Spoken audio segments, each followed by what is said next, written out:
MNREGA versus G Ramji Congress ಕಹಳೆ ಗವರ್ನರ್ಗೆ ಅಗೌರವ ಬಳ್ಳಾರಿ ಬೆಂಕಿ ದೋಸ್ತಿಗೆ ಪ್ರಮುಖ ಅಸ್ತ್ರ ಚಪ್ಪಲಿ ರಾಜೀವ ಬಂಧನ ಬಿಜೆಪಿಗೆ ಕೈ ಕೌಂಟರ್ ಪ್ರತಿಭಟನೆ ಪರ್ವ ಸರ್ಕಾರ ವರ್ಸಸ್ ವಿಪಕ್ಷ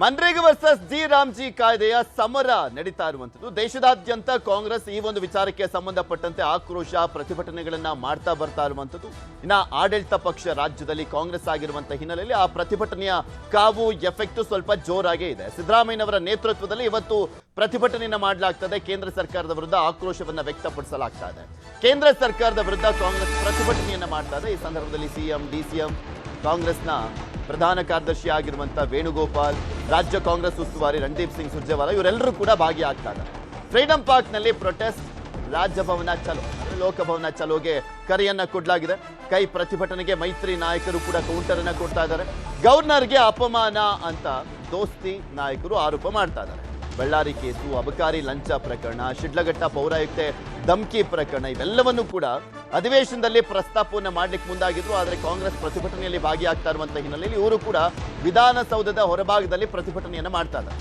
ಇವನ್ನೆಲ್ಲೇ ಅರೆಸ್ಟ್ ಆಗಿದ್ದಾರೆ ಚಪ್ಪಲಿ ರಾಜೀವ ಕೇಳದಲ್ಲಿ ಬಂಧಿಸಿ ಕರೆ ತಂದಿರುವಂತದ್ದು ಪೊಲೀಸರು ಪ್ರತಿಭಟನೆ ವರ್ಸಸ್ ಪ್ರತಿಭಟನೆ ನಡೀತಾ ಇದೆ ಇದೆಲ್ಲದ್ರ ಬಗ್ಗೆ ಮಾತನಾಡ್ತಾ ಹೋಗೋಣ ಇದರಂತೆ ನನ್ನ ಕಲೀಗ್ಸ್ ಜಾಯ್ನ್ ಆಗಿದ್ದಾರೆ ನಮ್ಮ ಔಟ್ಪುಟ್ ಎಡಿಟರ್ ಆಗಿರುವಂತ ಮಧು ಎಂ ಬುತ್ವಳಿ ಜಾಯ್ನ್ ಆಗಿದ್ದಾರೆ ಮಧು ಕಾರ್ಯಕ್ರಮ ನಮಸ್ತೆ ಪೃಥ್ವಿ ನಮ್ಮ ಪೊಲಿಟಿಕಲ್ ಬ್ಯೂರೋ ಮುಖ್ಯಸ್ಥರಾಗಿರುವಂತ ಚಿದಾನ್ ಪಟೇಲ್ ಕೂಡ ಜಾಯ್ನ್ ಆಗಿದ್ದಾರೆ ಪಟೇಲ್ ಕಾರ್ಯಕ್ರಮಕ್ಕೆ ಸ್ವಾಗತ ನಮಸ್ತೆ ಪೃಥ್ವಿ ಮಧು ಇಲ್ಲಿ ಪ್ರಮುಖವಾಗಿ ನೋಡುವಂತದ್ದು ಅಂದ್ರೆ ವಿಶೇಷ ಅಧಿವೇಶನ ಕರೆದಿದ್ದಾರೆ ಸಾಕಷ್ಟು ವಿಚಾರಗಳಿಗೆ ಸಂಬಂಧಪಟ್ಟಂತೆ ಚರ್ಚೆ ಮಾಡಬೇಕು ಅಂತ ಹೇಳಿದ್ದಾರೆ ಒಂದ್ ಕಡೆ ಹೊರಗಡೆ ಹೋರಾಟ ಮಾಡ್ತಾ ಇದ್ದಾರೆ ಬಿಜೆಪಿಯವರು ಹೋರಾಟ ಮಾಡ್ತಾ ಇದ್ದಾರೆ ಯಾಕೆ ಸುಮ್ಮನೆ ಜನರ ದುಡ್ಡನ್ನ ಪೋಲ್ ಮಾಡ್ತಾ ಇದ್ದಾರೆ ಅಂತ ಈ ಒಂದು ಪುರುಷಾರ್ಥಕ್ಕೋಸ್ಕರ ಬೇಕಾಗಿತ್ತ ವಿಶೇಷ ಅಧಿವೇಶನ ಅಂತ ಈಗಿರುವಂತ ಪ್ರಶ್ನೆ ಇದೆ ಯಾಕಂದ್ರೆ ಅಧಿವೇಶನವನ್ನು ಕರೆದಿರುವಂತ ಸಂದರ್ಭದಲ್ಲಿ ಸಮಥಿಂಗ್ ಸ್ಪೆಷಲ್ ಅಧಿವೇಶನದಲ್ಲಿ ಈ ರೀತಿ ಪ್ರೊಟೆಸ್ಟ್ ಮಾಡ್ತಾ ಇರೋದು ಸಮಥಿಂಗ್ ಸ್ಪೆಷಲ್ ಅನ್ನಿಸ್ತಾ ಇದೆ ಯಾಕಂದ್ರೆ ಅದನ್ನೇ ಈಗ ಆಡಳಿತ ವಿಪಕ್ಷದ ಸದಸ್ಯರು ಕೂಡ ಕೇಳ್ತಾ ಇರುವಂತದ್ದು ಅದನ್ನೇ ಸುರೇಶ್ ಕುಮಾರ್ ಅವರನ್ನ ಸೇರಿದಂತೆ ಹಲವಾರು ಜನ ಈಗಾಗಲೇ ಪ್ರಶ್ನೆ ಮಾಡಿದರೆ ಇದು ಹೊಸ ಪ್ರೆಸಿಡೆಂಟ್ ಅನ್ನ ಸೆಟ್ ಮಾಡುತ್ತೆ ನೀವೇ ಅಧಿವೇಶನವನ್ನು ಕರೆದು ನೀವೇ ಈ ಸಂದರ್ಭದಲ್ಲಿ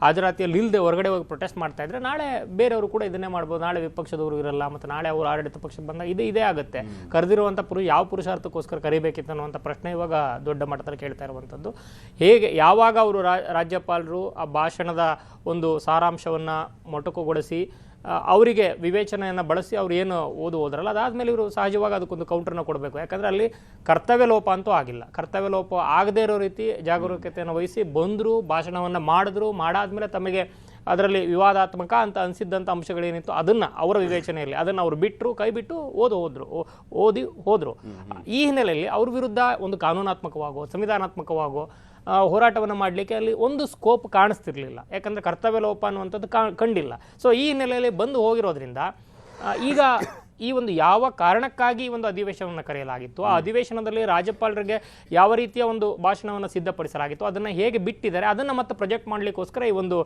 ಮನ್ರೇಗಾ ಪ್ರೊಟೆಸ್ಟ್ನ ಇವರು ಮಾಡ್ತಾ ಇರುವಂಥದ್ದು ಅಲ್ಲಿ ಬರೀ name change for the name ಸೇಕ್ಗೆ ಅಷ್ಟೇ ನೇಮ್ ಚೇಂಜ್ ಮಾಡಿದ್ದಾರೆ ಅನ್ನೋದಷ್ಟೇ ಅಲ್ಲ ಅದರಲ್ಲಿ ರಾಜ್ಯದ ಮೇಲೆ ಹೆಚ್ಚುವರಿ ಹೊರೆ ಬೀಳ್ತಾ ಇದೆ ಈಗಾಗಲೇ ನಮಗೆ 60-40 ರೇಷಿಯೋ ಮಾಡೋದ್ರಿಂದ ಮತ್ತೆ ಪ್ರಾಬ್ಲಮ್ ಆಗುತ್ತೆ ಹಾಗಂತ ಅಲ್ಲೇನು ಎಲ್ಲವೂ ಕೂಡ ನೆಗೆಟಿವ್ ಇದೆ ಅಂತಲ್ಲ ಇವರು ಹೇಳೋ ಪ್ರಕಾರ ಇವರು ಪೊಲಿಟಿಕಲ್ ಪರ್ಸ್ಪೆಕ್ಟಿವಲ್ಲಿ ಇವರು ಹೇಳ್ತಾ ಇದ್ದಾರೆ ಈಗ ಅದರಲ್ಲಿ ಉದ್ಯೋಗದ ದಿನಗಳನ್ನು 125 ದಿನಕ್ಕೆ ಏರಿಸಿರುವಂಥದ್ದು ಕೂಡ ಏನು ಒಳ್ಳೆ ಪಾಸಿಟಿವ್ ಅಂಶ ಅದರ ಜೊತೆಗೆ ಲೀಕೇಜನ್ನು ತಡೆಯಲಿಕ್ಕೆ ಯೋಜನಾ ಮಂಡಳಿಯನ್ನು ಮಾಡಿರುವಂಥದ್ದು ಇದೆಲ್ಲವೂ ಕೂಡ ಪಾಸಿಟಿವ್ ವಿಚಾರಗಳೇ ಇದೆ ಮೊದಲೆಲ್ಲ ಸರಿಯಾಗಿ ಅದೊಂದು ದೊಡ್ಡ ಸ್ಕ್ಯಾಮ್ ರೀತಿಯೂ ಕೂಡ ಆಗ್ತಾಯಿತ್ತು ಎಷ್ಟೋ ಜನ ನೀವು ಕೂಡ ನಿಮ್ಮೂರಲ್ಲೂ ನೋಡಿರ್ತೀರಿ ನಮ್ಮೂರಲ್ಲೂ ನೋಡಿರ್ತೀವಿ ಏನು ಕೆಲಸನೇ ಆಗಿರಲ್ಲ ಆಗಿದೇ ಗುಂಡಿಗೆ ಬಿಲ್ ಮಾಡಿಸ್ಕೊಂಡು ಹೋಗ್ತಾ ಇರ್ತಾರೆ ಅಥವಾ ಯಾರೋ ಅಲ್ಲಿ ಕಾರ್ಮಿಕರ ಕಾರ್ಡಲ್ಲಿ ಜಾಬ್ ಕಾರ್ಡ್ ಹೆಸರಲ್ಲಿ ಯಾರೋ ಒಬ್ಬ ಮಧ್ಯವರ್ತಿ ಏನು ಶ್ರೀಮಂತ ಆಗ್ತಾ ಹೋಗ್ತಿರ್ತಾನೆ ಅಥವಾ ಅವನು ಸಂಬಳವನ್ನು ಎಣಿಸ್ಕೊಳ್ಳುವಂಥ ವ್ಯವಸ್ಥೆನ ಮಾಡಿ ಯಾರ್ದೋ ಫೋಟೋ ತೆಗೆದು ಅಪ್ಲೋಡ್ ಮಾಡಿರ್ತಾರೆ ಇದೆಲ್ಲವಕ್ಕೂ ಕೂಡ ಒಂದು ಬ್ರೇಕ್ ಹಾಕಲಿಕ್ಕೆ ಪಾರದರ್ಶಕವಾಗಿ ಇದನ್ನು ರೀಡಿಫೈನ್ ಮಾಡುವಂಥ ಒಂದು ಪ್ರಯತ್ನವನ್ನು ರೀಡಿಸೈನ್ ಮಾಡುವಂಥ ಪ್ರಯತ್ನವನ್ನು ಕೇಂದ್ರ ಸರ್ಕಾರ ಮಾಡಿದೆ ಇನ್ನು ಅಡಿಷನಲ್ ಆಗಿ ಗುಡ್ಡಗಾಡು ಪ್ರದೇಶಗಳಲ್ಲಿ ಲೈಕ್ ಈಗ ಜಾರ್ಖಂಡ್ ಇರ್ಬೋದು ಬೇರೆ ಬೇರೆ ರಾಜ್ಯಗಳಿರ್ಬೋದು ಅಂತಹ ರಾಜ್ಯಗಳಲ್ಲಿ ಹೆಚ್ಚುವರಿಯಾಗಿ ಒಂದಷ್ಟು ಪರ್ಸೆಂಟೇಜು ಕೇಂದ್ರವೇ ಅವರಿಗೆ ಏನು ಒತ್ತಾಸೆಯನ್ನು ಕೊಡುವಂಥ ಒಂದು ಪ್ರಯತ್ನವನ್ನು ಕೂಡ ಈ ಬಿಲ್ ಮೂಲಕ ಮಾಡಲಾಗಿದೆ ಕಳೆದ ಹಿಂದಿನ ಬಿಲ್ಲಲ್ಲಿ ಅದು ಕೂಡ ಇರಲಿಲ್ಲ ಆ ಒಂದು ಗುಡ್ಡಗಾಡು ರಾಜ್ಯಗಳಿಗೆ ಅಡಿಷನಲ್ ಏನು ಕೂಡ ಇರಲಿಲ್ಲ ಸೊ ಅದನ್ನು ಕೂಡ ಕೆಲವೊಂದಷ್ಟು ಪಾಸಿಟಿವ್ ಇದೆ ಆದರೆ ರಾಜ್ಯದ ಮೇಲೆ ಹೊರೆ ಆಗುತ್ತೆ ಯಾಕಂದರೆ ಈಗಾಗಲೇ ಇವರು ಹಲವಾರು ರೀತಿಯ ಗ್ಯಾರಂಟಿಗಳನ್ನು ಇಟ್ಕೊಂಡಿದ್ದಾರೆ ಮತ್ತು ನಮ್ಮ ಸಂಪನ್ಮೂಲದ ಮೇಲೆ ಕೇಂದ್ರದ ಒತ್ತಡ ಇದೆ ಅನ್ನುವಂಥದ್ದು ಅತಿ ದೊಡ್ಡ ಕೂಗಾಗಿದೆ. ಸಂಪನ್ಮೂಲಗಳನ್ನು ತುಂಬ ವಿಭಜನೆ ಮಾಡಿದರೆ, ತುಂಬ ವಿಕೇಂದ್ರೀಕರಣ ಮಾಡಿ ಬೇರೆ ಬೇರೆ ಕಡೆ ಎಲ್ಲ ಹರಿಸಿ ನಮಗೆ ಅನ್ಯಾಯ ಮಾಡ್ತಾರೆ ಅನ್ನುವಂಥದ್ದು ದೊಡ್ಡ ಕೂಗಿದೆ. ಸೊ ಅದರ ಜೊತೆಗೆ ಅಡಿಷನಲ್ ಇದನ್ನು ಮಾಡಿರುವಂಥದ್ದು ಸಮಸ್ಯೆ ಆಗಿದೆ ಅನ್ನೋದನ್ನು ಪರೋಕ್ಷವಾಗಿ ಗಾಂಧಿಯವರ ಹೆಸರನ್ನು ಇಟ್ಕೊಂಡು ಮಾಡ್ತಾ ಇರುವಂಥ ಒಂದು, ಆ ಗಾಂಧಿಯವರ ಹೆಸರಿನ ನೆರಳಲ್ಲಿ ಮಾಡ್ತಾ ಇರುವಂಥ ಒಂದು ವ್ಯಾಪ್ತಿ, ಪ್ರತಿಭಟನೆ ವ್ಯಾಪ್ತಿ ದೊಡ್ಡದಿದೆ ಮತ್ತು ಉದ್ದೇಶ ಕೂಡ ದೊಡ್ಡದಿದೆ. ಅದರಲ್ಲಿ ಪ್ರಮುಖವಾಗಿ ಕಾಣ್ತಾ ಇರುವಂಥದ್ದು ಆರ್ಥಿಕ ಹೊರೆ. ಇನ್ನು ಈ ಪ್ರತಿಪಕ್ಷಗಳಿಗೆ ಸಹಜವಾಗಿ ವಿಶೇಷ ಅಧಿವೇಶನದಲ್ಲಿ ಬರೀ ರಾಮ್ಜಿಗೆ ಅಷ್ಟೇ ಸೀಮಿತ ಆಗ್ತಿರಲಿಲ್ಲ. ಚಪ್ಲಿ ರಾಜೀವ್ ಅವರ ಪ್ರಕರಣ ಖಂಡಿತ ಬರ್ತಾ ಇತ್ತು, ಅದಾದಮೇಲೆ ಬಳ್ಳಾರಿ ಪ್ರಕರಣ ಬರ್ತಾ ಇತ್ತು. ಹೀಗೆ ಹಲವಾರು ಪ್ರಕರಣಗಳಲ್ಲಿ ಆಡಳಿತ ಪಕ್ಷವನ್ನು ಕಾರ್ನರ್ ಮಾಡಬೇಕು ಅನ್ನೋ ಲೆಕ್ಕಾಚಾರ ಪ್ರತಿಪಕ್ಷಕ್ಕೂ ಕೂಡ ಇದ್ದಿದ್ದರಿಂದ ಹಿಂಗೆ ಒಂದು 2-3 ದಿನ ಕಳಿಸಲ ಮೊನ್ನೆ ಸಂತಾಪ ನಾವು ಸತ್ರು, ಆಮೇಲೆ ನಾಳೆ ಕ್ಯಾರೆ ಅನ್ನಲ್ಲಪ್ಪ, ಹಾಗಾಗಿ ಸಂತಾಪವನ್ನು ಮಾಡೋಣ ಅಂತ ಸ್ಪೀಕರ್ ಅವರು ಇನ್ಸಿಸ್ಟ್ ಮಾಡಿ ಮಾಡಿಸಿದ್ರು. ಪ್ರತಿಪಕ್ಷಗಳು ಆಕ್ಷೇಪ ಆಗ್ರಹ ಗಲಾಟೆಗಳನ್ನು ಮಾಡ್ತಿದ್ದಂಥ ಸಂದರ್ಭದಲ್ಲಿ ಅಲ್ಲೊಂದೆರಡು ದಿವಸ ಹೋಯಿತು. ಅದಾದಮೇಲೆ ಇವಾಗ ಈ ಪ್ರೊಟೆಸ್ಟು ಮತ್ತೊಂದು ಅಂತ ಹೋದರೆ ರಾಮ್ಜಿ ಬಗ್ಗೆ ಒಂದೆರಡು ಮಾತಾಡಿ ಬಾಕಿ ವಿವಾದಗಳನ್ನು ತೆರೆಮರೆಗೆ ಸರಿಸುವಂಥ ಪ್ರಯತ್ನ ಕೂಡ ಇದರಲ್ಲಿ ಕಾಣಿಸ್ದಂಗೆ ವಿಪಕ್ಷಗಳ ಆರೋಪದ ಪ್ರಕಾರ ಅದು ಕೂಡ ಕಾಣಿಸ್ತಾ ಇದೆ. ಸೊ ಒಟ್ಟಾರೆ ಸದನವನ್ನು ಕರೆದಿದ್ದಂತಹ ಉದ್ದೇಶ ಏನಿತ್ತು, ಆ ಉದ್ದೇಶವನ್ನು ಒಂದು ಪಕ್ಕಕ್ಕಿಟ್ಟು ಸಮಗ್ರವಾಗಿ ಚರ್ಚೆ ಮಾಡ್ಬೋದಿತ್ತು. ಇಲ್ಲಿ ಲೋಕಭವನದ ಚಲೋ ಮಾಡುವಂಥ, ಅದು ಆಡಳಿತ ಪಕ್ಷದಲ್ಲಿ ಇದ್ಕೊಂಡು ಅವ್ರದ್ದೇ ಸದಸ್ಯರು ಈ ರೀತಿ ಲೋಕಭವನ ನೀವು ಪಾದಯಾತ್ರೆಗಳನ್ನು ಮಾಡಿ, ಪ್ರೊಟೆಸ್ಟ್ಗಳನ್ನು ಮಾಡಿ, ಜಿಲ್ಲಾವಾರು ಮಾಡಿ, ರಾಜ್ಯದಲ್ಲಿ ಬೇರೆ ಮಾಡಿ, ಆದರೆ ಲೋಕಭವನ ಚಲೋ ಮಾಡುವಂಥದ್ದು ಇಲ್ಲ. ಇದು ಹೊಸ ಪ್ರೆಸಿಡೆಂಟನ್ನು ಹಾಕಿಕೊಡುತ್ತೆ ಅನ್ನುವಂಥದ್ದು ಕಾಣಿಸ್ತಾ ಇದೆ. ಪಕ್ಷದ ನೆಲೆಗಟ್ಟಿನಲ್ಲಿ ಅದು ಸರಿ ಇದೆ, ಆದರೆ ಸರ್ಕಾರದ ನೆಲೆಗಟ್ಟಿನಲ್ಲಿ ಎಷ್ಟರ ಮಟ್ಟಿಗೆ ಸರಿ ಅನ್ನುವಂಥದ್ದು ನಿಷ್ಕರ್ಷೆಗೆ ಬಿಟ್ಟಿರುವಂಥದ್ದು. ಸಂವಿಧಾನಿಕ ಬಿಕ್ಕಟ್ಟುಗಳು ಮತ್ತಷ್ಟು ಸೃಷ್ಟಿಯಾಗ್ತಾ ಹೋಗ್ಬೋದು. ಎಲ್ಲವೂ ಕೂಡ ಇಲ್ಲಿ ಏನು ಸಂವಿಧಾನ ರಚನೆ ಮಾಡಿದ್ದಂಥವ್ರು ಅಕಸ್ಮಾತ್ ಇಂತಹ ಒಂದು ವೈಪರೀತ್ಯಗಳಾಗಬಹುದು ಅಂತ ಭವಿಷ್ಯದಲ್ಲಿ ಏನಾದರೂ ಯೋಚನೆ ಮಾಡಿದ್ದಿದ್ರೆ ಅದಕ್ಕೂ ಏನಾದರೂ ಇಮ್ಯುನಿಟಿಯನ್ನು ಮಾಡಿರ್ತಿದ್ರೇನೋ. ಸುಮಾರು ವಿಚಾರಗಳನ್ನು ನಡಾವಳಿಗಳಿಗೆ ಅಷ್ಟೇ ಸೀಮಿತಗೊಳಿಸಿದ್ದಾರೆ. ಯಾಕಂದರೆ ಅಷ್ಟು ಪ್ರಬುದ್ಧ ರಾಜಕಾರಣಿಗಳು ಬರ್ತಾರೆ.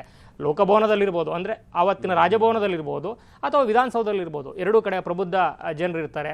ಸೊ ಪ್ರಜೆಗಳಿಗೆ ಅನ್ಯಾಯ ಆಗದೆ ಇರೋಂಗೆ ಅಥವಾ ಒಂದು ಸಮಚಿತ್ತದಲ್ಲಿ ಒಂದು ಕೋಆರ್ಡಿನೇಷನ್ ಆಗುತ್ತೆ ಅನ್ನೋ ಕಾರಣಕ್ಕೆ ಹೆಡ್ ಆಫ್ ದ ಗೌರ್ಮೆಂಟ್ ಬೇರೆ, ಈ ರೀತಿ ಕಾನ್ಸ್ಟಿಟ್ಯೂಷನಲ್ ಹೆಡ್ ಬೇರೆ ಎಲ್ಲವನ್ನು ಮಾಡಿ ಕೂಡ ಏನು ಎಲೆಕ್ಟಿವ್ ರೆಪ್ರೆಸೆಂಟೇಟಿವ್ಸ್ ಬೇರೆ, ಹಿಂಗೆಲ್ಲವೂ ಕೂಡ ಒಂದೇ ಹಳಿಯಲ್ಲಿ ಹೋಗೋ ರೀತಿ ಮಾಡಿದ್ರು. ಆದರೆ ಇಂತಹ ಒಂದು ವ್ಯತ್ಯಾಸಗಳಾಗ್ತವೆ ಅಂತ ಗೊತ್ತಿದ್ರೆ ಅದಕ್ಕೂ ಏನಾದರೂ ವ್ಯವಸ್ಥೆ ಮಾಡ್ತಿದ್ರೇನೋ. ರಾಜ್ಯಪಾಲರು ಬಂದು ಭಾಷಣ ಮಾಡದೆ ಹೋದ್ರೆ ಏನು, ಸರ್ಕಾರನೇ ಪ್ರೊಟೆಸ್ಟ್ ಮಾಡಿದ್ರೆ ಏನು, ಆವಾಗ ರಾಜ್ಯಪಾಲರು ಏನು ಮಾಡಬೇಕು, ಸರ್ಕಾರ ಏನು ಮಾಡಬೇಕು, ಇಂತಹ ಪ್ರಶ್ನೆಗಳು ಅವತ್ತೇನಾದ್ರು ಉದ್ಭವಿಸಿದ್ದಿದ್ರೆ ಎಷ್ಟೋ ವಿಚಾರಗಳಲ್ಲಿ ಮುಂದಾಲೋಚನೆಯನ್ನು ಮಾಡಿ ಅಂಬೇಡ್ಕರ್ ನೇತೃತ್ವದ ಈ ಸಂವಿಧಾನ ಸಮಿತಿ ಹಲವಾರು ವಿಚಾರಗಳನ್ನು ಅಳವಡಿಸಿದೆ. ಇಂತಹ ಒಂದು ವ್ಯತಿರಿಕ್ತತೆಯನ್ನು ಮುಂದೆ ದೂರದೃಷ್ಟಿಯನ್ನು ನೋಡಿದ್ದಿದ್ರೆ ಅದನ್ನು ಮಾಡ್ತಿದ್ರೇನೋ, ಅದಾಗಿಲ್ಲ. ಆದರೆ ಇವತ್ತು ಪಕ್ಷ ರಾಜಕಾರಣ ಪೀಕಿಗೆ ಹೋಗಿದೆ. ಎರಡೂ ಧ್ರುವಗಳಲ್ಲೂ ಕೂಡ ಎರಡೂ ಪಕ್ಷಗಳು, ಅದು ಯಾವುದೇ ಪಕ್ಷಗಳಿರ್ಬೋದು, ಆಡಳಿತ ಪ್ರತಿಪಕ್ಷಗಳು ಪೀಕಲ್ಲಿವೆ. ಅದರಲ್ಲೂ ಕೂಡ ಕಳೆದ 10 ವರ್ಷದಲ್ಲಿ ಕೇಂದ್ರ ಸರ್ಕಾರದಲ್ಲಿ BJP ಇದ್ದಂಥ ಸಂದರ್ಭದಲ್ಲಿ ರಾಜ್ಯ ಸರ್ಕಾರಗಳಲ್ಲಿ ಆಗ್ತಾ ಇರುವಂತಹ ಬದಲಾವಣೆ, ವ್ಯತ್ಯಾಸ, ವ್ಯತಿರಿಕ್ತ ಕೂಗುಗಳು ಏನಿದೆ ಅದು ಮತ್ತೊಂದು ಧ್ರುವಕ್ಕೆ ತಗೊಂಡು ಹೋಗ್ತಾ ಇರೋದ್ರಿಂದ ಇಂತಹ ಪ್ರೊಟೆಸ್ಟ್ಗಳು ಮುಂದಿನ ದಿನಗಳಲ್ಲಿ ಇನ್ನೂ ಜಾಸ್ತಿ ಆಗ್ಬೋದು. ಈಗ ದಕ್ಷಿಣದ ಎಲ್ಲ ರಾಜ್ಯಗಳ ನೇತೃತ್ವವನ್ನು ನಾವು ವಹಿಸ್ಕೊತೀವಿ, ಕೇಂದ್ರ ಸರ್ಕಾರದ ವಿರುದ್ಧ ಬೀದಿಗಿಳಿಯೋಣ ಅನ್ನುವಂಥ ಒಂದು ಲೆಕ್ಕಾಚಾರದಲ್ಲಿ ಇದ್ದಾರೆ ಸಿದ್ದರಾಮಯ್ಯ. ಸೊ ಇನ್ನಷ್ಟು ಕಂದಕ ಸೃಷ್ಟಿಯಾಗ್ಬೋದು, ಸಂವಿಧಾನಾತ್ಮಕ ಅನುಮಾನಗಳು ಇನ್ನಷ್ಟು ಸೃಷ್ಟಿಯಾಗ್ಬೋದು. ಆದರೆ ಯಾವ ಮಟ್ಟಕ್ಕೆ ಪಕ್ಷ ರಾಜಕಾರಣ ಆಡಳಿತದ ಮೇಲೆ ಪರಿಣಾಮ ಬೀರುತ್ತೆ ಅನ್ನುವಂಥದ್ದನ್ನು ಕೂಡ ನೋಡಬೇಕಾಗುತ್ತೆ. ಇಲ್ಲಿ ಅಧಿವೇಶನ ಅನ್ನುವಂಥದ್ದು ಒಂದೇ ಸಂದರ್ಭ ಜನರ ವಿಚಾರಕ್ಕೆ ಸಂಬಂಧಪಟ್ಟಂತೆ ಚರ್ಚೆಯನ್ನ ಮಾಡಲಿಕ್ಕೆ, ಅದಕ್ಕೆ ಏನಕ್ಕಾದ್ರೂ ಒಂದು ನ್ಯಾಯ ಸಿಗುವಂತ ನಿಟ್ಟಿನಲ್ಲಿ ನೋಡೋದಾದ್ರೆ, ಆದರೆ ಅದನ್ನು ಕೂಡ ಈ ರೀತಿಯಾಗಿ ಜನರ ದುಡ್ಡನ್ನ ಪೋಲ್ ಮಾಡ್ತಾ, ಪ್ರತಿಭಟನೆಗಳನ್ನ ಮಾಡ್ತಾ, ಏನ್ ಯೂಸ್? ರಾಜಕಾರಣ ಅಂದ್ರೆ ಬರೀ ಇಷ್ಟೇನಾ ಅಂತ? 27ರಿಂದ ಫೆಬ್ರವರಿ 3 ತನಕ ದೇಶಾದ್ಯಂತ ಮನ್ರೇಗಾ ಹೆಸರು ಬದಲಾವಣೆ ಮತ್ತು ಸ್ವರೂಪ ಬದಲಾವಣೆ ಸಂಬಂಧಪಟ್ಟಾಗೆ ಕಾಂಗ್ರೆಸ್ ಪಕ್ಷ ದೇಶಾದ್ಯಂತ ಪ್ರತಿಭಟನೆ ನಂಬಿದೆ. ಅದರ ಭಾಗವಾಗಿ ಕರ್ನಾಟಕದಲ್ಲಿ ನಡೀತಿದೆ ಮತ್ತು ಎಲ್ಲ ತಾಲೂಕುಗಳಲ್ಲೂ ಕೂಡ ಸುಮಾರು 1 ರಿಂದ 2 ಕಿಲೋಮೀಟರ್ ನಡಿಗೆ ಮಾಡಬೇಕಂತೇಳಿ ಈಗಾಗಲೇ AICC ಸೂಚನೆ ಕೊಟ್ಟಿದೆ. ಅದರ ಭಾಗವಾಗಿ ಇವತ್ತು ಅವರು ಕಾಂಗ್ರೆಸ್ನವರು ಮಾಡ್ತಾಯಿದ್ದಾರೆ. ಒಂದು ರಾಜಕೀಯ ಪಕ್ಷವಾಗಿ ಒಂದು ಯೋಜನೆಯನ್ನು ತಾವೇ ತಂದ ಯೋಜನೆ, ಅದು ಕೂಲಿಗಾಗಿ ಕಾಳು ಅಂತ ಇತ್ತು. ನಂತರ ಮಹಾತ್ಮ ಗಾಂಧಿ ನರೇಗಾ ಯೋಜನೆ ಅಂತ ಮಾಡಿದ್ರು. ತಮ್ಮದೇ ಒಂದು ಮಸೂದೆಯನ್ನು, ತಾವೇ ತಂದ ಯೋಜನೆಯನ್ನು ಹೆಸರು ಬದಲಾವಣೆ ಮಾಡಿ ಮತ್ತು ಸ್ವರೂಪವನ್ನು ಬದಲಾವಣೆ ಮಾಡೋದಕ್ಕೆ ಆಯಾ ಪಕ್ಷ ರಾಜಕೀಯ ಪಕ್ಷವಾಗಿ ಅವರ ಅಸ್ತಿತ್ವದ ಪ್ರಶ್ನೆಯಾಗಿ ಇವತ್ತು ದೇಶಾದ್ಯಂತ ಹೋರಾಟವನ್ನು ಮಾಡ್ತಿರೋದು ಒಂದು ಭಾಗ. ಮತ್ತೊಂದು ಕಡೆ ಹೋರಾಟ ಇವತ್ತು ಅಸೆಂಬ್ಲಿಯನ್ನು ಕರೆದಿರ್ತಕ್ಕಂಥದ್ದು, ವಿಧಾನಸಭೆ ಅಧಿವೇಶನ ಇರ್ತಕ್ಕಂಥದ್ದು. ಅಧಿವೇಶನ ಸಂದರ್ಭದಲ್ಲಿ ಇವರ ಹೋರಾಟ 8 ರಿಂದ 10 ಗಂಟೆ ಅಥವಾ ಅಧಿವೇಶನ ಆರಂಭವಾದ ನಂತರ ಕೂಡ ಇವರು ಹೋರಾಟವನ್ನು ಮಾಡ್ತಿರ್ತಕ್ಕಂಥದ್ದು. ಯಾಕಂದರೆ ಇವರೇ ಕರೆದಿರ್ತಕ್ಕಂಥ ಜಂಟಿ ಅಧಿವೇಶನದಲ್ಲಿ ಮನ್ರೇಗಾ ಮುಕ್ತ ಚರ್ಚೆಗೆ, ವಿಪಕ್ಷ ಮತ್ತು ಆಡಳಿತ ಪಕ್ಷದ ಮುಕ್ತ ಚರ್ಚೆಗೆ ಸವಾಲು ಮತ್ತು ಪ್ರತಿ ಸವಾಲಿಗಾಗಿ ಕರೆದಿರ್ತಕ್ಕಂಥ ಈ ಒಂದು ಅಧಿವೇಶನದಲ್ಲಿ ಇಂಥ ಸಂದರ್ಭದಲ್ಲಿ ಎಲ್ಲ ಶಾಸಕರನ್ನು ನೀವು ಪ್ರೊಟೆಸ್ಟ್ಗೆ ಕರೆಸ್ಕೊಂಡಿರ್ತಕ್ಕಂಥ ಎಷ್ಟು ಮಟ್ಟಿಗೆ ಸರಿ ಅಂತೇಳಿ ಈಗ ಸಾರ್ವಜನಿಕವಾಗಿ ಚರ್ಚೆ ಆಗ್ತಿರ್ತಕ್ಕಂಥ ಯಾವುದು ನಿಜ. ಅಫ್ಕೋರ್ಸ್ ದೇಶಾದ್ಯಂತ ಯಾವುದೇ ಅಧಿವೇಶನಗಳಿದ್ದರೂ ಕೂಡ ಈ ದೇಶದ ಜನರ ಬಗ್ಗೆ, ಈ ದೇಶದ ಕಾರ್ಮಿಕರ ಬಗ್ಗೆ, ಈ ದೇಶದ ಭವಿತವ್ಯಗಳ ಬಗ್ಗೆ, ಈ ದೇಶದ ಸಮಸ್ಯೆಗಳ ಬಗ್ಗೆ ಬಹುತೇಕವಾಗಿ ಚರ್ಚೆ ಆಗಲ್ಲ. ಎಲ್ಲವೂ ಕೂಡ ರಾಜಕೀಯ ಅವರ ಮೇಲಾಟಗಳ ಬಗ್ಗೆ ಚರ್ಚೆ ಆಗುತ್ತೆ. ಅದು ಧರ್ಮ ಇರ್ಬೋದು, ಭಾಷೆ ಇರ್ಬೋದು, ಅಥವಾ ರಾಜಕೀಯ ಪಕ್ಷಗಳ ಇಡನ್ ಅಜೆಂಡಗಳ ಬಗ್ಗೆ, ಭ್ರಷ್ಟಾಚಾರಗಳ ಬಗ್ಗೆ ಚರ್ಚೆ ಆಗುತ್ತೆ. ಆದರೆ ಯಾವುದೂ ಕೂಡ ತಾರ್ಕಿಕ ಅಂತ್ಯ ಕಾಣಲ್ಲ. ಇದು ನಾಟ್ ಓನ್ಲಿ ಕರ್ನಾಟಕ, ಇಡೀ ದೇಶಾದ್ಯಂತ ಎಲ್ಲ ವಿಧಾನಸಭೆಗಳಲ್ಲೂ ಲೋಕಸಭೆಯಲ್ಲೂ ಕೂಡ ಈ ಥರದ್ದು ನಡೆದುಕೊಂಡು ಬಂದಿರತಕ್ಕಂಥದ್ದು. ಆದರೆ ಇವರು ಜನರ ತೆರಿಗೆ ದುಡ್ಡಿಗೆ ಎಲ್ಲರೂ ಕೂಡ ಹಕ್ಕುಬಾಧ್ಯರು. ಅದು ಕರ್ನಾಟಕ ಇರ್ಬೋದು, ತಮಿಳುನಾಡು ಇರ್ಬೋದು, ಇನ್ನೊಂದು ರಾಜ್ಯ ಇರುವಂಥದ್ದು. ಆದರೆ ಈಗ BJPಯವರು ಇವತ್ತು ಪ್ರೊಟೆಸ್ಟನ್ನು ಮಾಡಿದ್ರು, 3 ಪ್ರೊಟೆಸ್ಟನ್ನು ಮಾಡಿರ್ತಕ್ಕಂಥದ್ದು. ಈ ನಡುವೆ ಈಗ ಸರ್ಕಾರದ ಮೇಲೆ ಗಂಭೀರ ಆರೋಪಗಳು ಇರ್ತಕ್ಕಂಥದ್ದು. ಈಗ ಒಬ್ಬ ಕಾಂಗ್ರೆಸ್ನ ಮುಖಂಡ ರಾಜೀವ್ ಗೌಡ ಒಬ್ಬ ಅಧಿಕಾರಿಯ ಮೇಲೆ ಬಳಸಿದಂಥ ಭಾಷೆ ಮತ್ತು ಸರ್ಕಾರ ನಡೆದುಕೊಂಡ ರೀತಿ, ಸರ್ಕಾರ ಅನ್ನೋದಕ್ಕಿಂತಲೂ ಪೊಲೀಸ್ ಇಲಾಖೆ ನಡೆದುಕೊಂಡ ರೀತಿ ನಿಮಗೆ ಗೊತ್ತಿರಲಿಲ್ಲ. ಅಧಿವೇಶನ ಇಲ್ಲ ಅಂತ ಹೇಳಿದ್ರೆ ಇದೇ ರಾಜೀವ್ ಗೌಡ್ನ ಇದೇ ಪೊಲೀಸರು ಅವ್ರನ್ನ ಬಚಾವ್ ಮಾಡಿ ಆತನಿಗೆ ಬೇಲ್ ಸಿಗೋಕ್ಕೆ ಏನೆಲ್ಲ ಸಹಾಯ ಮಾಡಬೇಕಿತ್ತು ಆ ಸಹಾಯವನ್ನು ಮಾಡ್ತಾಯಿದ್ರು. ಯಾಕಂತ ಹೇಳಿದ್ರೆ ರಾಜ್ಯದಲ್ಲಿ DGP ಆಗಿರ್ತಕ್ಕಂಥ MA ಸಲೀಮ್ರವ್ರಿಗೂ ಅವ್ರಿಗೆ ಇದು ಜವಾಬ್ದಾರಿ ಬೇಕಾಗಿರ್ತಕ್ಕಂಥ. ಈಗಾಗಲೇ ಪೊಲೀಸ್ ಇಲಾಖೆ ಮೇಲೆ ಅನೇಕ ಆರೋಪಗಳು ಇರ್ತಕ್ಕಂಥದ್ದು. ಪೊಲೀಸ್ ಇಲಾಖೆ ಮಾಫಿಯಾಗಳ ಜೊತೆ ಕೈ ಜೋಡಿಸುತ್ತೆ. ಪೊಲೀಸ್ ಇಲಾಖೆ ಬಹುತೇಕ ಅಧಿಕಾರಿಗಳು ಅದರಲ್ಲೂ ಕೂಡ ಬೆಂಗಳೂರಿನಲ್ಲಿರ್ತಕ್ಕಂಥ ಬಹುತೇಕ ಅಧಿಕಾರಿಗಳು ACPಗಳು, ಇನ್ಸ್ಪೆಕ್ಟರ್ಗಳು, DCPಗಳು ಎಲ್ಲ ಜಾಯಿಂಟ್ ಕಮಿಷನರ್ಗಳು ಲ್ಯಾಂಡ್ ಡೀಲಿಂಗ್ಗೆ, ಲ್ಯಾಂಡ್ ಮಾಫಿಯಾ, ಸೆಟಲ್ಮೆಂಟ್ಗೆ ಇಳಿದಿದ್ದಾರೆ ಅಂತೇಳಿ ಗಂಭೀರ ಆರೋಪ ಇರೋದು. ಅದಕ್ಕೆ ಸಂಬಂಧಪಟ್ಟಕ್ಕೆ ಭಾಳಷ್ಟು ಸಾಕ್ಷಿಗಳಿರ್ತಕ್ಕಂಥದ್ದು. ಪೊಲೀಸ್ ಕಮಿಷನರ್ ಹಲವಾರು ಜನರನ್ನು ಸಸ್ಪೆಂಡ್ ಮಾಡಿರ್ತಕ್ಕಂಥದ್ದು. ನಿಮಗೆ ಗೊತ್ತಿಲ್ಲ, ಅನೇಕ ಕಾಫಿ ಸ್ಕ್ವೇರ್ಗಳಲ್ಲಿ, ಕೆಫೆಗಳಲ್ಲಿ ACP ವರ್ಗದವರು ಮತ್ತು ಇನ್ಸ್ಪೆಕ್ಟರ್ಗಳು ಎರಡೂ ಕಡೆ ಲ್ಯಾಂಡ್ ಲಿಟಿಗೇಷನ್ ಇರ್ತಕ್ಕಂಥ ಕೂರಿಸಿ ಸೆಟಲ್ಮೆಂಟ್ ಮಾಡುವಂಥ ಸ್ಥಿತಿ ಇಲ್ಲಿ ಬಂದಿರತಕ್ಕಂಥದ್ದು. ನಿಮಗೆ ಯಾರು ರಕ್ಷಣೆ ಕೊಡಬೇಕು, ರಕ್ಷಣೆ ಕೊಡುವರೆ ವ್ಯಾಪಾರ ಕೇಳಿದ್ರೆ ಏನಾಗುತ್ತೆ ಅನ್ನೋಕ್ಕೆ ಈ ರಾಜೀವ್ ಗೌಡನ ಪ್ರಕರಣ ನಮ್ಮ ಕಣ್ಣು ಮುಂದೆ ಇರ್ತಕ್ಕಂಥದ್ದು. ಆತನ ಮೇಲೆ FIR ಆದರೂ ಕೂಡ ಇವತ್ತವರೆಗೂ ನಿನ್ನೆ ಅಷ್ಟೇ ಆತನನ್ನು ಬಂಧಿಸಿರ್ತಕ್ಕಂಥದ್ದು. ಅದು ಕೂಡ ಕೇವಲ ಅಸೆಂಬ್ಲಿ ಇರೋ ಕಾರಣಕ್ಕಾಗಿ ಅಸೆಂಬ್ಲಿ ದೊಡ್ಡ ಪ್ರಸ್ತಾಪ ಆಗುತ್ತೆ. ಆ ಮುಖಾಂತರ ಸರ್ಕಾರದ ಮರ್ಯಾದೆ ಮತ್ತು ಗೃಹ ಇಲಾಖೆ ಮರ್ಯಾದೆ ಬೀದಿಗೆ ಬೀಳುತ್ತೆ. ಚಿಕ್ಕಬಳ್ಳಾಪುರದ ಪೊಲೀಸ್ ಇಲಾಖೆಯ ಇಂಥ ಕೆಟ್ಟ ಕಾರ್ಯವೈಖರಿ ಬಗ್ಗೆ ಎಲ್ಲೊಂದು ಕಡೆ ಕೆಟ್ಟ ಹೆಸರು ಬರುತ್ತೆ ಅನ್ನೋ ಕಾರಣಕ್ಕಾಗಿ ಅನಿವಾರ್ಯವಾಗಿ ಅವನಿಗೆ ಬಂಧಿಸಿರ್ತಕ್ಕ 13 ದಿನ ಆದಮೇಲೆ ಬಂಧಿಸಿರ್ಬೇಕಂತ ಅವ್ರನ್ನವರೇ ಒಂದ್ಸರಿ ಬಟ್ಟೆ ಹಾಕಿರ್ತಕ್ಕಂಥ ಚಿಕ್ಕಬಳ್ಳಾಪುರ SP ನೋಡ್ಕೋಬೇಕು, DGP ಸಲೀಂ ನೋಡ್ಕೋಬೇಕು, ಮತ್ತು ಈ ರಾಜ್ಯದ ಇಂಟೆಲಿಜೆನ್ಸ್ ADGP ಆಗಿರ್ತಾರೆ ರವಿಯವರಿಗೂ ಕೂಡ ಸರ್ಕಾರಕ್ಕೆ ಯಾವ ರೀತಿ ಸಲಹೆ ಕೊಡ್ತಾರೆ ಗೊತ್ತಿಲ್ಲ. ರಾಜೀವ್ ಗೌಡ್ನಿಂದ ಅಫ್ಕೋರ್ಸ್ ಅವ್ರ ರೀತಿಯ ದೊಡ್ಡ ನಾಯಕರುಗಳಿದ್ದಾರೆ, ಸಚಿವರುಗಳಿದ್ದಾರೆ, ಎಲ್ಲರೂ ಇದ್ದಾರೆ. ಹಾಗಂತ ಇಂಥ ಪ್ರಕರಣಗಳಲ್ಲಿ ಸರ್ಕಾರ ತನ್ನ ಮಾನವನ್ನು ತಾನೇ ಹರಾಜು ಹಾಕ್ಕೊಂಡಿದೆ ಅಂತ ಹೇಳೋದು ತಪ್ಪಾಗಲಾರ್ದು. ಎಸ್, ಅಫ್ಕೋರ್ಸ್ ಈಗಾಗಲೇ ಬೆಳಗಾವಿ ಇಶ್ಯೂ ಇರ್ತಕ್ಕಂಥದ್ದು, ಲೋಕಾಯುಕ್ತ ಇಶ್ಯೂಗಳಿರ್ತಕ್ಕಂಥದ್ದು, ಮತ್ತು ಅಬಕಾರಿ ಹಗರಣ ಇರ್ತಕ್ಕಂಥದ್ದು, ಸರ್ಕಾರಕ್ಕೆ ಕೂಡ ತನ್ನಲ್ಲಿರ್ತಕ್ಕಂಥ ಪವರ್ ಶೇರಿಂಗ್ ಕಿತ್ತಾಟ ಇವೆಲ್ಲವನ್ನು ಮರೆಮಾಚಲಿಕ್ಕೆ ಈ ಒಂದು ಹೋರಾಟಗಳು ಮತ್ತು ಅಧಿವೇಶನಗಳು ಕೂಡ ಒಂದು ಕುಂಟು ನೆಪ ಅಂತ ಹೇಳೋದು ತಪ್ಪಾಗಲಾರ್ದು. ಎಸ್, ಅಫ್ಕೋರ್ಸ್ ನಿಮಗೆ APMC ಕಾಯ್ದೆ ಅದೇ ಕೃಷಿ ಕಾಯ್ದೆ ಸಂಬಂಧಪಟ್ಟಕ್ಕೆ ರಾಷ್ಟ್ರಪತಿಗಳು ಅಂಗೀಕಾರ ಮಾಡಿದರು. ದೇಶಾದ್ಯಂತ ದೊಡ್ಡ ಹೋರಾಟ ನಡೀತು. ದೆಹಲಿಯ ಗಡಿಭಾಗದಲ್ಲಿ ಅತಿ ದೊಡ್ಡ ಹೋರಾಟ ನಡೀತು. ಅದು ಐತಿಹಾಸಿಕ ಹೋರಾಟ ಅಂತ ಹೇಳ್ಬೋದು. ನಂತರ ಅದನ್ನು ಹಳೆ ಕಾಯ್ದೆನ ಮರುಜಾರಿಯನ್ನು ಮಾಡಿದರು. ಹಾಗಾಗಿ ಕಾಂಗ್ರೆಸ್ ಕೂಡ ತಾನು ತಂದ ಯೋಜನೆ, ತಾನು ಇಟ್ಟ ಹೆಸರು ಮತ್ತು ಈ ಯೋಜನೆಗಾಗಿ ದೇಶದ ವಿರುದ್ಧ ದೇಶಾದ್ಯಂತ BJP ಅಂದರೆ NDA ಸರ್ಕಾರದ ವಿರುದ್ಧ ಹೋರಾಟವನ್ನು ಹಮ್ಮಿಕೊಂಡಿರ್ತಕ್ಕಂಥದ್ದು.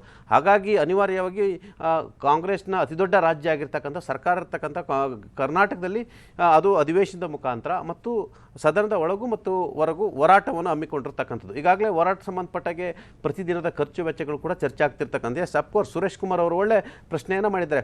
ನೀವು ಮನ್ರೇಗಾ ವಿಚಾರವಾಗಿ ಚರ್ಚೆಯನ್ನು ಇಟ್ಕೊಂಡಿದ್ದೀರಾ? ಚರ್ಚೆಯನ್ನು ಇಟ್ಕೊಂಡ ಸಂದರ್ಭದಲ್ಲಿ ಅಧಿವೇಶನದಲ್ಲಿ ಚರ್ಚೆಯನ್ನು ಮಾಡಿ. ಆದರೆ ಅಧಿವೇಶನ ಚರ್ಚೆ ಸಂದರ್ಭದಲ್ಲಿ ಎಲ್ಲ ಶಾಸಕರುಗಳು, ಮುಖ್ಯಮಂತ್ರಿ ಆದಿಯಾಗಿ ಎಲ್ಲ ಸಚಿವರುಗಳು ಹಾಜರಿರಬೇಕು, ಶಾಸಕರುಗಳು ಹಾಜರಿರಿ, ಚರ್ಚೆಯನ್ನು ಮುಕ್ತವಾಗಿ ಮಾಡೋಣ.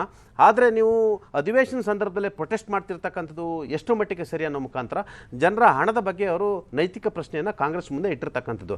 ಇನ್ನು ರಾಜ್ಯಪಾಲರ ವಿಚಾರನೂ ಕೂಡ ಕಾಂಗ್ರೆಸ್ ಅಸ್ತ್ರವಾಗಿ ಮಾಡ್ಕೊಂಡಿರ್ತಕ್ಕಂಥದ್ದು.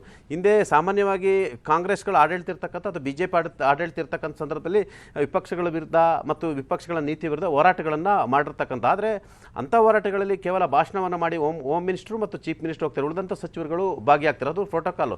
ಯಾಕಂದರೆ ರಕ್ಷಣೆಗೆ ಕಂಟ್ರೋಲ್ ಇರ್ತಕ್ಕಂಥ ಗೃಹ ಸಚಿವರು ಸಾಮಾನ್ಯವಾಗಿ ಪ್ರೊಟೆಸ್ಟಲ್ಲಿ ಭಾಗವಹಿಸಂಗಿಲ್ಲ. ಭಾಷಣ ಮಾಡಿ ಹೊರಡ್ಬೋದು, ಚೀಫ್ ಮಿನಿಸ್ಟರ್ಗಳು ಭಾಗವಹಿಸ್ಬೋದು, ಹೊರಡ್ಬೋದು. ಆದರೆ ಅವರು ಏನಾದರೂ ಲೋಕಭವನಕ್ಕೆ ಪಾದಯಾತ್ರೆ ಮಾಡಿದ್ರೆ ಅದು ಲ್ಯಾಂಡ್ ಆರ್ಡರ್ನ ಸ್ವತಃ ಖುದ್ದು chief minister and home minister violate ಮಾಡ್ದಂಗೆ. ಬಹುಶಃ ಇವತ್ತು ಏನಾಗುತ್ತೆ ಕಾದು ನೋಡಬೇಕಾಗಿರ್ತಕ್ಕಂಥದ್ದು. ಆದರೆ ರಾಜಕಾರಣವನ್ನು ಎಲ್ಲವನ್ನೂ ಕೂಡ ರಾಜಕಾರಣ ಮಾಡಿದ್ರೆ ಈ ದೇಶದ ಭವಿಷ್ಯ ಎಲ್ಲಿಗೆ ಹೋಗುತ್ತೆ ಅನ್ನೋದು ಕೂಡ ದೊಡ್ಡ ಆತಂಕ ಎದುರಾಗಿರ್ತಕ್ಕಂಥದ್ದು. ಯಾಕಂತ ಹೇಳಿದ್ರೆ ಇವತ್ತಿನ ಜನ್ಜಿ ಇರ್ತಕ್ಕಂಥದ್ದು, ಮುಂಬರಲಿರ್ತಕ್ಕಂಥ ಹಾಲ್ಪಾ ಇರ್ತಕ್ಕಂಥದ್ದು, ಯುವಜನಾಂಗ ಭಾಳಷ್ಟು ಯೋಚನೆ ಮಾಡ್ತಿರ್ತಕ್ಕಂಥದ್ದು. ಯಾರು ಅಂದ್ಕೊಂಡಂಗೆ ನಾವು ಏನು ಬೇಕಾದರೂ ಮಾಡ್ಬೋದು, ಸರ್ಕಾರಗಳು ನಡೆಸ್ಬೋದು, ಏನು ಬೇಕಾದ್ರೂ ತೀರ್ಮಾನ ತೆಗೆದುಕೊಳ್ಬೋದು ಅನ್ನೋದು ಅಷ್ಟು ಸುಲಭದ ಮಾತಲ್ಲ. ಎಸ್, ಅಫ್ಕೋರ್ಸ್ ಈಗ ನಮ್ಮದು ದಕ್ಷಿಣ ರಾಜ್ಯಗಳು ಅತಿ ಹೆಚ್ಚು ತೆರಿಗೆಯನ್ನು ನಾವು ಕೊಡ್ತೀವಿ ಮತ್ತು ಕಾನೂನಿನ ಪ್ರಕಾರ ಹಂಚಿಕೆ ವಿಚಾರದಲ್ಲಿ ನಾವು ಕಳೆದ 20 ವರ್ಷದಿಂದ ಹೋಲಿಕೆಯನ್ನು ಮಾಡಿದರೆ ಜನಸಂಖ್ಯೆ ನಿಯಂತ್ರಣವನ್ನು ನಾವು ಅಚ್ಚುಕಟ್ಟಾಗಿ ಮಾಡಿರ್ತಕ್ಕಂಥದ್ದು. ಉತ್ತರದ ರಾಜ್ಯಗಳು ಜನಸಂಖ್ಯೆ ನಿಯಂತ್ರಣವನ್ನು ಮಾಡಿಲ್ಲ. ಅದಕ್ಕೆ ಯಾರು ಹೊಣೆ ಅಂತ ಅಲ್ಲಿನ ಆಡಳಿತ ಸರ್ಕಾರಗಳು ಹೊಣೆ. ಅಲ್ಲೂ ಕೂಡ ಅನೇಕ ಸರ್ಕಾರಗಳು ಬಂದಿರತಕ್ಕಂಥದ್ದು. ಹಾಗಂತ ನಾವು ₹1 ದುಡ್ದು 13 ಪೈಸೆ ನಾವು ಇಟ್ಕೊಂಡು ಉಳಿದೆಲ್ಲವೂ ಕೂಡ ಯಾರೆಲ್ಲ ಜನಸಂಖ್ಯೆಯನ್ನು ಹೆಚ್ಚಿದ್ದಾವೆ ಆ ರಾಜ್ಯಗಳು ಕೊಡೋ ಮುಖಾಂತರ ನಮ್ಗಾಗ್ತಕ್ಕಂಥ ಅನ್ಯಾಯದ ಬಗ್ಗೆ ಕೂಡ ಈಗ ಪ್ರಶ್ನೆ ಎದ್ದಿರ್ತಕ್ಕಂಥದ್ದು. ಸಾರ್ವಜನಿಕ ವಲಯದಲ್ಲೂ ಕೂಡ ದೊಡ್ಡ ಚರ್ಚೆ ಆಗ್ತಿರ್ತಕ್ಕಂಥ. ಹಾಗಾಗಿ ದಕ್ಷಿಣ ರಾಜ್ಯದ ಮುಖ್ಯಮಂತ್ರಿಗಳು ಈ ವಿಚಾರ ಸಂಬಂಧಪಟ್ಟಿಗೆ ಒಗ್ಗಟ್ಟಾಗಬೇಕು, ನಮ್ಮ ಹಕ್ಕನ್ನು ನಾವು ಕೇಳಬೇಕನ್ನೋದು ಕೂಡ ದೊಡ್ಡ ಮಟ್ಟದ ವಾಯ್ಸು ರೈಸ್ ಆಗ್ತಿರ್ತಕ್ಕಂಥ. ಇಂಥ ಸಂದರ್ಭದಲ್ಲಿ ಕೆಲವೊಂದು ಕಡೆ ಈಗ ಫೆಬ್ರವರಿ 1ನೇ ತಾರೀಕು ಕೇಂದ್ರ ಬಜೆಟ್ ಇರ್ತಕ್ಕಂಥದ್ದು. ಹಾಗಾಗಿ ಕೇಂದ್ರ ಬಜೆಟಲ್ಲಿ ನಮ್ಮ ರಾಜ್ಯಗಳಿಗೆ ಏನೆಲ್ಲ ಸವಲತ್ತು ಕೊಡ್ತಾರೆ, ಯಾಕಂದ್ರೆ ನಾವು ಅತಿ ಹೆಚ್ಚು ತೆರಿಗೆಯನ್ನು ಕಟ್ತಿರ್ತಕ್ಕಂಥ ಅದು ಕೂಡ ನಮ್ಮ ಮುಂದೆ ಇರ್ತಕ್ಕಂಥದ್ದು. ಪೃಥ್ವಿ ಓಕೆ, ನೋಡೋಣ ಏನಾಗುತ್ತೆ ಅಂತ ಮುಂದಿನ ಸುದ್ದಿ. ಹೋಗೋಣ. EU ಜೊತೆಗೆ